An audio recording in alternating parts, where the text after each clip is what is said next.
श्री स्वामी समर्थ. सकाळची सुरुवात झाली पोह्यांच्या नाश्त्यापासून. सगळ्यांनी नाश्ता केला आणि त्यानंतर मग आम्ही बनवत होतो दुपारच्या जेवणामध्ये फणसाची भाजी.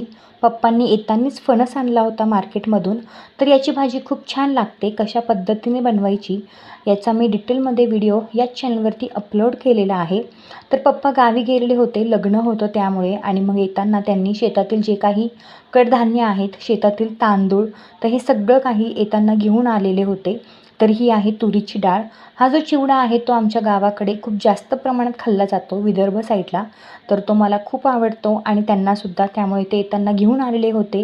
हे आहे शेतातील तांदूळ, हा काबुली चना, गावरान वाटाणे आहेत आणि हे आहेत तुरीची डाळ देखील आणलेली होती, परंतु माझ्याकडे शिल्लक आहे म्हणून मी ती ठेवली नाही. आणि हे आहेत पावटे. तर मी आता देखील कडधान्य माझ्यासाठी काढून ठेवलं आणि बाकीचं मम्मीसाठी पॅक केलं, कारण की मग त्यांना देखील त्यांच्या घरी जायचं होतं उद्या. आणि मग हे सगळं मी साईडला ठेवून दिलं. तर आकाशने आज येतानाच आणली होती पाणीपुरी. आता पाणीपुरी म्हटल्यानंतर मग ती सगळ्यांचीच खूप प्रिय असते. तर इथे आम्ही छान अशी पाणीपुरी एन्जॉय केली. हा छोटासा ब्लॉग तुम्हाला कसा वाटला हे मला कमेंटमध्ये सांगायला अजिबात विसरू नका. जर तुम्ही माझ्या चॅनलवरती नवीन असाल तर नक्कीच चॅनलला सबस्क्राईब करा, लाईक, शेअर करा.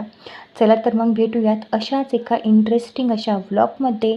तोपर्यंत स्वस्त रहा आणि मस्त रहा. Bye bye. टेक